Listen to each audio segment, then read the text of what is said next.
the interviewer should say, we are looking for this job because of that reason, because the guy quit, because we are scaling a new system. If I explain to the candidate, why am I hiring? Not to what role am I hiring? Why am I hiring? When I explain to the candidate why, I'm being vulnerable to the business decision and the psychology around the job. Now I've been vulnerable. Now I expect you to pay in the same currency and saying, okay, I understand. Welcome to Salesforce Hiring Edge, the show for leaders who want to hire smarter and scale faster with Salesforce. Whether you're building a team or bringing in a consulting partner, we're breaking down what actually works in the real world. All right, let's get into it. This episode is brought to you by C Currents at the letter C, currents.com. Welcome to Salesforce Hiring Edge. Today, we're joined by David Kestenberg. David is a former CIO, tech strategist, and startup founder who's led everything from M&A integrations to Salesforce transformations. He's also been a guest on our show in the past. And welcome, David. It's so great to have you back on the show. Thank you. Happy to be here. You know, we started a conversation in our last episode with you, and the topic came up around vulnerability. We were talking about ambiguity, vulnerability, and accountability. Lots of entities, right? And it got me thinking. I spent a little time thinking after that show about vulnerability. This is also something that I think about quite a bit because I like to think that I'm psychologically minded or behaviorally minded, and it's served me quite well. I actually had a therapist years ago say, you know, whoever's most vulnerable wins. That really stuck in my head. And that it's an interesting thought. But there really is something about opening yourself up and kind of taking it's basically like a cat pulling their claws back and being a fuzzy little kitten again. They're going to get a lot more out of the communication with people. But we had talked about it, David. You and Josh started to talk a little bit about it. So on this episode, I'd like to explore that a little bit more in terms of how vulnerability as a leader or allowing vulnerability to exist within a team actually improves outcomes for the projects, for the work at hand, and for the culture and the overall vibe of a team. Can you talk a little bit about that? I think the last time we talked, you were really keying very heavily into building culture of collaboration, everything from the recruiting process to screening for that and vibe checks, understanding what kinds of roles need to be shaped in a team, how people fit in those roles, not just from a technical perspective, but from a collaboration perspective. Right. Your notes talk a lot about vulnerability as an asset, making your mistake, owning your mistakes publicly, modeling reflection and lessons learned. And you talked about your rituals on Fridays to celebrate achievements and having teammates recognize each other as well as others. So help me understand what vulnerability looks like for you. I think we need to have an opportunity to bring forward our authentic self in order to really achieve greatness. You know, we can do a job any day.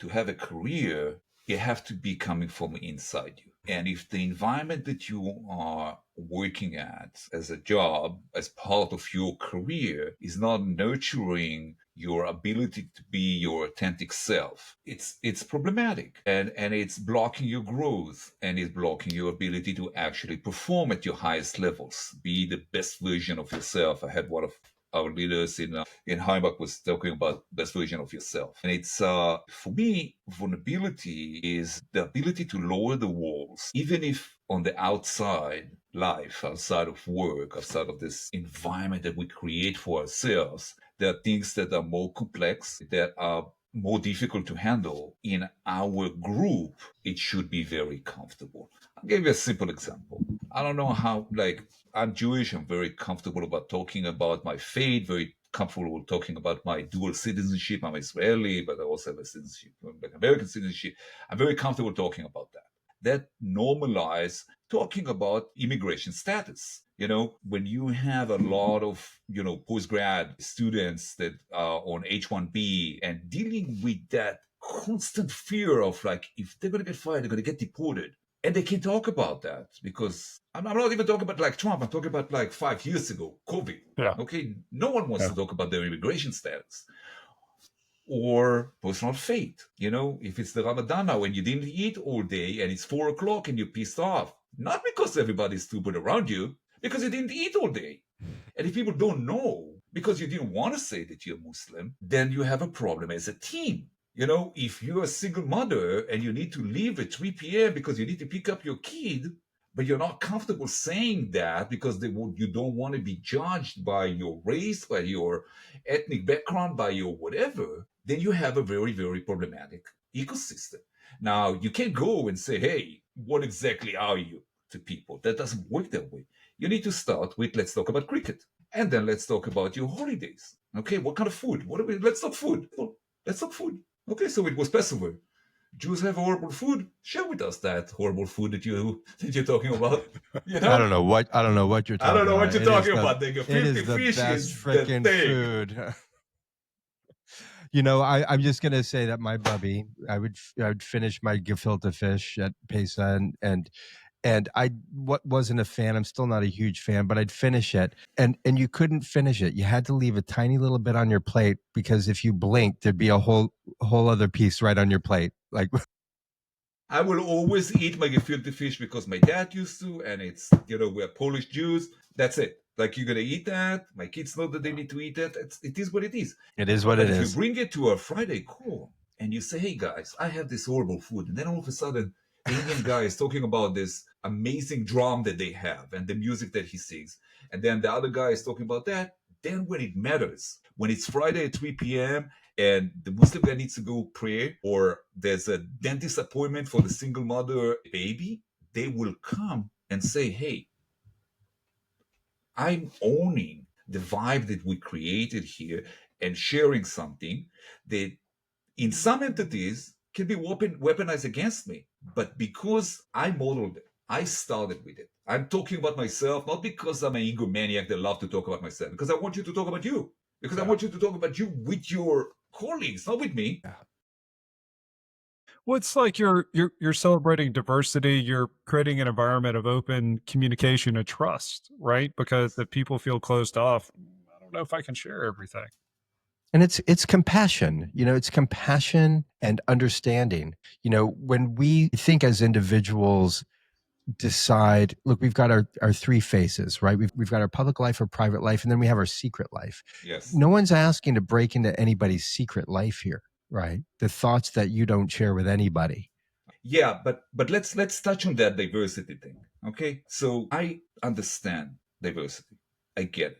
I am the diverse. I am the immigrant with the accent, with the all that. I understand diversity. I think that in the big picture, because we are building a high-performing teams, it's really not about saving the seats for that type of minority or that type of minority. It's really not about that. It's like, I need, as we said before, I need the best snipers, and I need the best swimmers, and I need the best basketball players. I am biased toward one group. That's very, very clear. I will always prefer to hire a veteran. Always. And I will tell you why. Veterans has a unique skill that is different than other people. Everybody carry trauma. Everybody. You just need to be alive to carry trauma. So it's not just about the blood and whatever, the under fire situation. It's not that. It's a definition of a bad day. The magnitude of bad days that veterans experience is very, very different. And then when I needed in my team, my immediate team, to have, my number two to deal with a lot of different problems, including firing people, including having difficult decisions, when he's been already in difficult situations in his life, that puts me in a situation that I'm saying, okay, we're talking about how to build a hive. And when you build your hive, there's a seat that is saved for veteran. Now, yeah, it's possible that it will be for someone that grew up in other privileged community. It's possible that it will be saved for other people. But my sweet spot, that's why I love that the Salesforce ecosystem is invested so much in Salesforce military and all the beautiful things that they're doing there. Marivis, Vets in Tech. There's a lot of yes. David Nava's military office hours. I've been on a stage with him. Yeah, maybe 7 years ago, and Vanessa and I were just on this winter. It's really, really wonderful solid. to get to participate. Yeah. So when we're talking diversity, there are a lot of different protected groups, the groups that are not protected. And I will tell you that, when we talk about this H-1B, and there's also a very big problem on how society is now measuring a lot of different things. It's like when you look at applying for jobs, and if I need to apply for a job, I'm an Israeli veteran. So if I'm applying today, I cannot say that I'm a protected veteran. But will you take? I'm a freaking major. But I need to say that I'm not a veteran. So are you ripping me off for my identity? Should I? And then how does that work? So when I interview people, I don't care about what they had to say on the questionnaire. I need to hear who they are. And if they will tell me that they are a soccer player or an artist or that's create that level of vulnerability and intimacy. When the team is 300 people, you will not know everybody's cats and kids' name. You will not know. They can't. You will know top 5 loudest and top 5 quietest. Let's get into the nuts and bolts of this, because that's the idea is to allow for vulnerability to exist on a team, or for example, to allow for vulnerability to exist in the interview and hiring process, which I think is absolutely critical. Like, it's so difficult. It's so difficult to get to know someone if they won't open up to you or to someone in the interview process.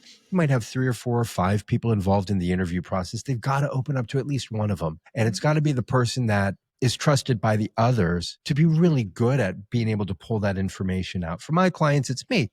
And by the way, I'm so lucky because so many of my clients, or many of my clients, they're really good at it too. Right. So they're just verifying what some of the things that I think about an individual. So to get someone to open up, there's a real craft to it. Right. And I think you've already said it, David. I mean, the first thing is to open up about yourself. Right. When you can demonstrate, look, not only am I not perfect, I'm also aware that I'm not perfect. Right. Let me tell you why I suck. When you can do that, then people can start to share where they might be challenged, right? Or where they might be soft, right? That kind of thing. So, and Josh, I mean, let me just ask you directly on this. I mean, you've hired people, and I imagine that you've gotten people to open up. You and I, we have very open conversations about what's going on, not just in our public life, but private life as well. Is there something that you've done, or either of you, or like an opening lead that you use to hopefully kind of gently announce this is okay? It's okay to talk about these things. Yeah. And I think, David, I'm going to steal some of your notes on this, leading by example. I think if I myself am willing to show by example what I feel comfortable talking about, other people will follow suit. In the process of interviewing, onboarding, and certainly retaining employees, I make a point.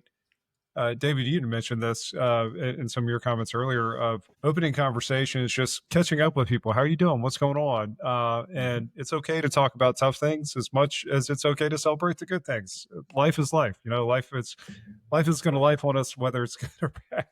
Yeah. And, there's a lot of bad, a lot of good. So yeah, the universe doesn't give a shit about your timeline, or what you want necessarily. Yeah, but it's also like, some people, you go to a meeting and you see someone that is usually happy and now is a little bit sad and quiet, and you can't put them really on the spot in front of 15 other people. And it's like, hey, Josh, you look sad today. What happened? And you're like, listen, my grandma is in the hospital. Like, it's not.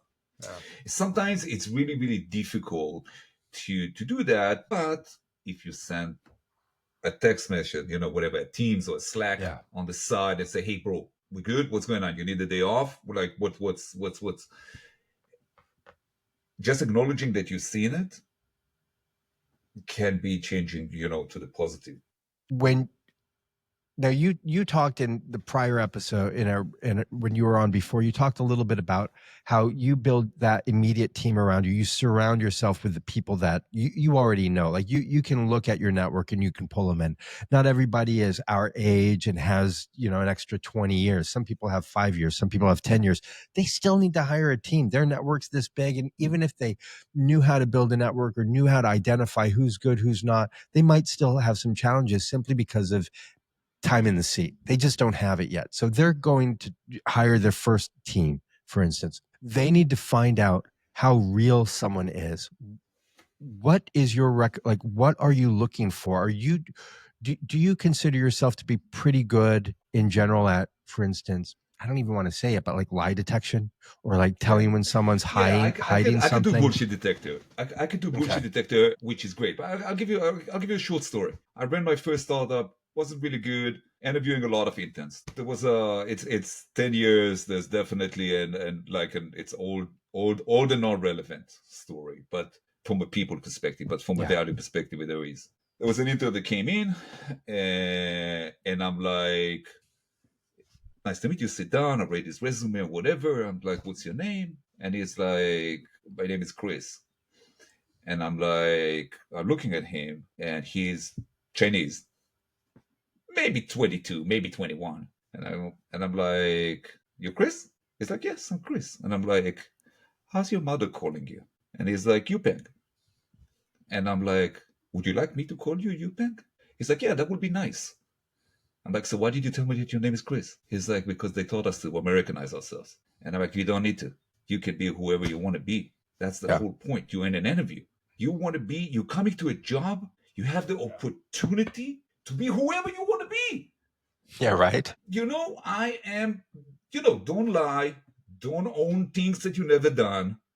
But like, here's an opportunity to be outgoing. Here's an opportunity to be more laid back. Here's an opportunity to focus on my technical skills. If you're coming and introducing yourself by the illusion and the assumption of what the end viewer wants to see, you're not going to get the job because it's going to get the original. If I was looking for a Chris from Harvard, I wouldn't hire a Yupeng from CMU.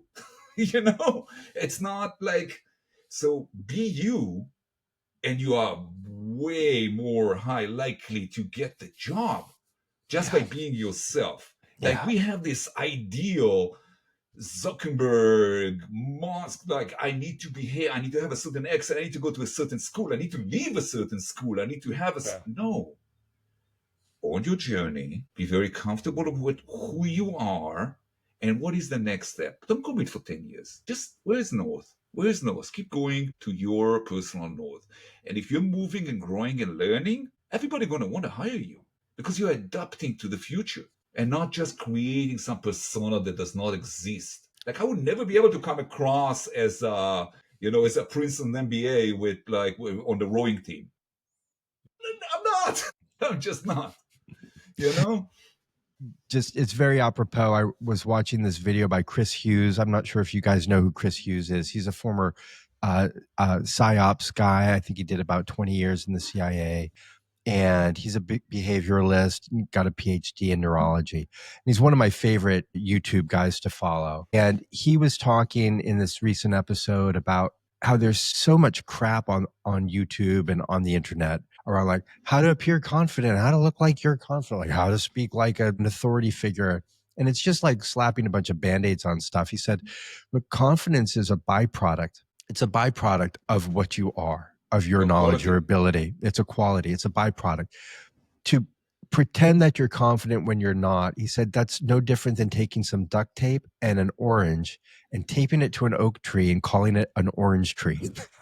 I just love that. I thought, oh my God. Yeah, that's good. It's solid. Isn't that perfect, right? I mean, anybody in Salesforce recruiting and hiring is going to talk to a lot of people who are some citizens, some foreign nationals, some people who are on H-1B or working through third-party firms and so on. And there is this sort of cultural emphasis to de-emphasize their own culture. And that can be painful, and just sort of having them live. It's like dressing up in clothes that aren't comfortable, like you're not going to be at your best. The problem is when people feel like they have to play a role, or play to the interviewer or play to the company. The reality is they're not going to last, right? Like, I've hired people who, taught the talk, look good on paper, interviewed well. I thought we're going to be fantastic in a given role. came in and had to let him go 2 or 3 weeks later because the act, eventually the gig was up. You figured out what was going on, and that's the worst. The false positive hire, I think, is the most painful Yeah. because it's, I try and screen as best as I can, but they get through sometimes. It's Well, I'll tell you, there's a trick here. It's when you fall in love with a candidate really fast, you have to then try really hard to prove why you're wrong. This is how we get rid of confirmation bias, right? Like I'll give a short story. I had a gal come in. Now I had a massive need. I had to make this hire. I had like 4 or 5 days or I was going to lose the requisition. This was when I was in corporate America. So I had to make the hire. Gal came in. She was super friendly, super casual. We got along great. She said all the right things. I wanted her to be the one. I wanted to like her. I had two other people came in. They met with her. And at the time, I was a fairly new manager, so I wasn't as good as I am right now. This was a hard lesson learned. She came in a couple of weeks later for her first day, and by lunch, not only did I know it wasn't going to work out, everyone on my team knew it wasn't going to work out. Like everybody knew. It's like, oh my God, I wanted this hire to work out so badly. I just dropped all of this talent and skill set that I developed over years to screen people because I needed it to work. I wanted it to work. And so when you fall in love with that candidate, you're like, oh, we got along great because they're asking questions about you and they're doing all those, like anyone who's ever gone to a party and you meet someone and you walk away and you're like, oh my God, I just met the most incredible person. They were fantastic. And then, someone says, well, what's up with them? What are they all about? And you're like, oh, I don't know. Because the reason you like them is all they did was ask about you, right? You just got played. Yeah, you just got played. The military equivalent to that is with navigating. When you look at the map and then you go through the desert and you go up the hill and down the hill and up the hill and down the hill, and then you look at the map and you see the mountains in front of you and you look at the map and you force the map to match the mountains. Mm-hmm. And they're not there. You're looking the wrong direction. This is north, but you're looking at the map and you're like, yeah, it makes sense. It's like, you see this peak is this peak. You see, but it's not. Yeah. And sometimes you can't force the map to reflect on reality. And and if you came to your team and said, brothers and sisters, I was wrong and I will correct it as fast as I can, and I will earn your trust again, or whatever needs to happen, because sometimes it's not everything is like a global colossal chaos. Sometimes it's like, hey, I screwed up, let me fix it. David, you're kind of pointing to, we're talking a little bit about immigrant culture, American culture, corporate culture. I've worked big companies, small companies, clients all over the place. I would say the majority of companies and the majority of American corporate culture have leadership that don't necessarily come out and say, I was wrong, or own their mistakes. There's a lot of pride. I think what you're touting is more probably the minority or the exception and not the rule in this country, right? I mean, feel free to disagree, but I don't know. No, I think that, yes, it's true. In organizations, they're going to die. That's as simple as that. If you're looking on fast-growing organization, technology that evolve rapidly, you will see people that say, well, we push two testings, 80% fail, let's do it again. Whatever. And they're very, very clear about the cycle of decision making and asking the questions and the lesson learned and the 5 L's of Deloitte. What did we learn? What do we need, or we need from leadership? What do we lack of? All those, there's frames into that cycle of feedback and that big picture lesson learned. But those that don't own their shortcomings will fall behind. As simple as it happened to me, happened to better than me, and the more capabilities here. Now, here's the thing: you can come every day to the office and say, I screwed up yesterday. Eventually, it's your last day. More wins than losses, right? You do, or more strategic wins and more, minor losses. Show growth, show that you learn, show that you improve. Do not hide anything. That's the most important thing. Because if someone in the chain of our building the fruit basket is not putting the right banana in the right place, it's going to explode in production. It's going to explode in production. And if they would not have the culture of saying, hey guys, I didn't finish testing, or I tested, but something doesn't feel right on the integration layer, or something like that. If they're not going to feel comfortable to say it, it will bite them. And then we will need to deal with discipline. You don't want to deal with discipline. You want to deal with training. You want to deal with, adoption and onboarding to new ways of doing things. Yeah. But in a lot of the corporate life, you have to deal with discipline because it's a job. I think too, it's one thing to come out, like the best thing that someone could do when they screw up is just come out and say, hey, like I screwed up and this is on me.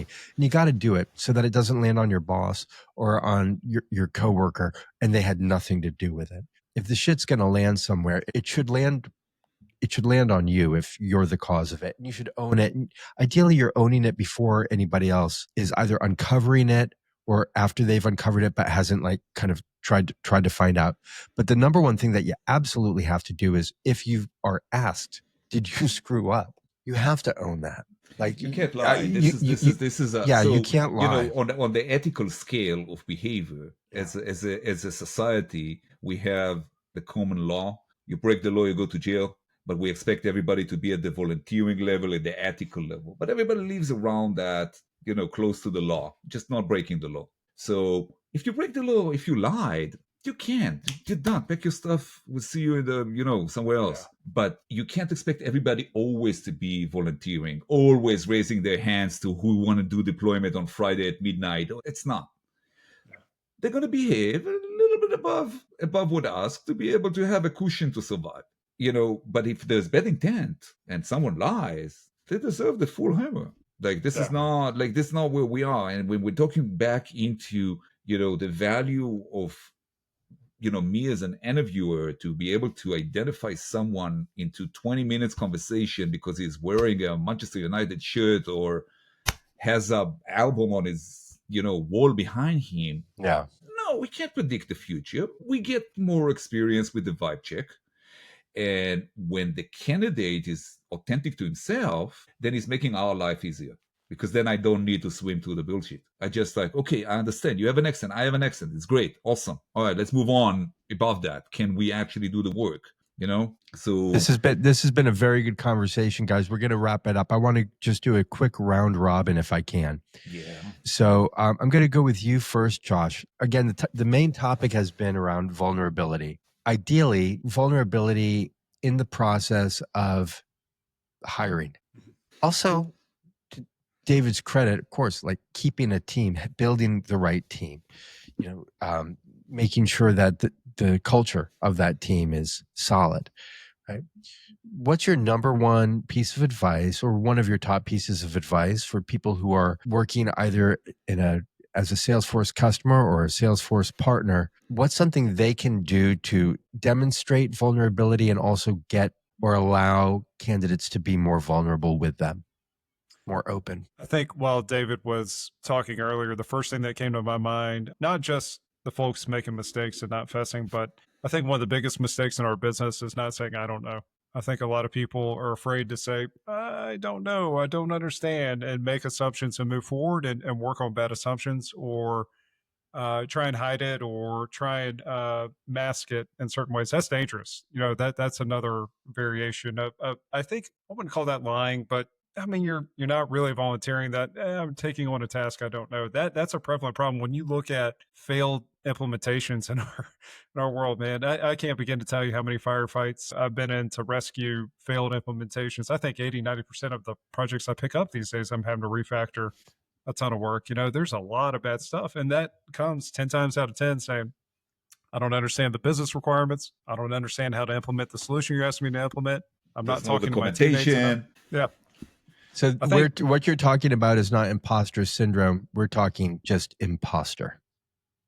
Well, that and like, come on, man, I'm just being cute. Well, no, I don't agree with that fully because I think some people are just afraid to say, I don't know, and look stupid or perhaps, I'm going to figure this out. I'm going to go on my own. And a lot of times it's just better to say, I don't know. Maybe I can get some help. And so, yeah. One of the things that I wrote in the notes that you didn't talk about is the I know a guy policy. Yes. So the I know a guy policy is one of my favorite ones. I like that. People are expert in their domain. If you don't know, don't tell me you don't know.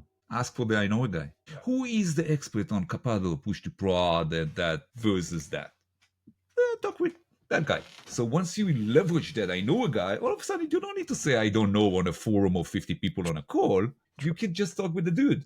I think it's okay. Like I slightly disagree with you, David, because I don't have a problem if somebody comes to me saying I don't know, because then I can say, well, I know a guy, or Right. maybe you know a guy, right? Yeah. No, I'm saying like achieve that ability to, without saying I don't know, saying I need help on that.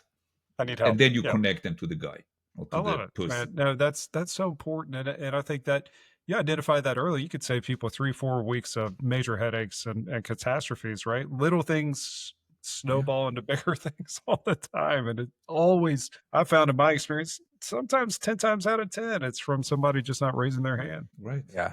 Well, again, keeping it about the hiring process, right? I happen to think that it's very good to say I don't know when they don't know. Yeah. They can say I don't know, but I do know a guy, and I'm close to them, and they've already offered to help me ramp up on that, right? It sounds like this maybe is a critical piece of the role. Would that be accurate? Okay. Because if it's really critical, then that's something I can spend time getting better at and ramping up on off hours. I still think I'm a great candidate for this job. So there's an opportunity there to leverage both of them, but have a solution that includes, some sort of off hours effort.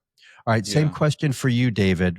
So my answer is a little bit different. It's from the perspective of the interviewer, not from the candidate. The interviewer should say, we are looking for this job because of that reason, because the guy quit, because we are scaling a new system. If I explain to the candidate, why am I hiring? Not to what role am I hiring? Why am I hiring? The guy quit.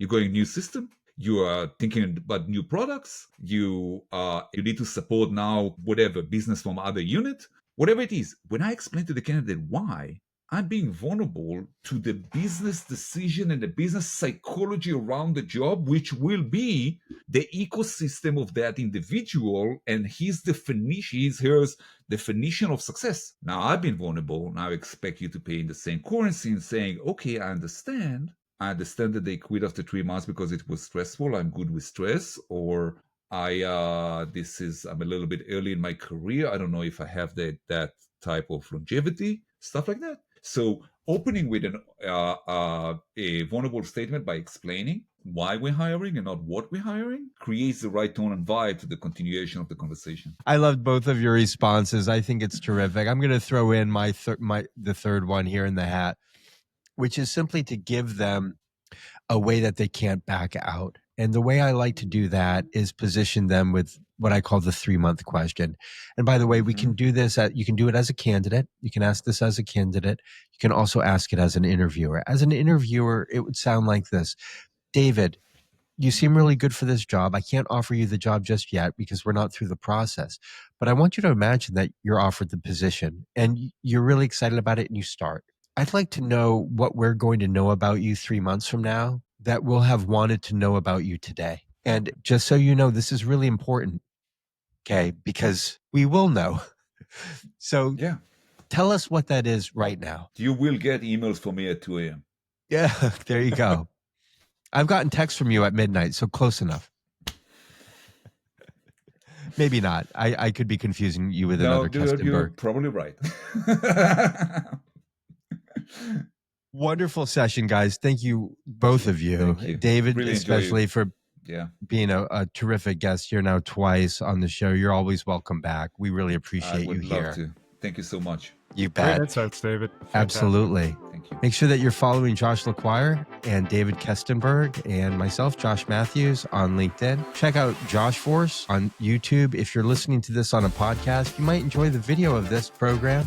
And if you're watching the video and you'd like to just have some audio on your drive home or what have you, or during your workout, you can follow us on Spotify or Apple Podcasts or any of your favorite platforms. Thanks so much for joining us. We'll be back next week. Bye for now. This episode is brought to you by our amazing partners. First up, SeeCurrents.com, LeQuire's powerhouse for Salesforce implementations and services. And of course, the SalesforceRecruiter.com, your go-to hub if you're hiring, job hunting, or just trying to get ahead in the Salesforce ecosystem, go ahead and reach out to us. Let's all win together.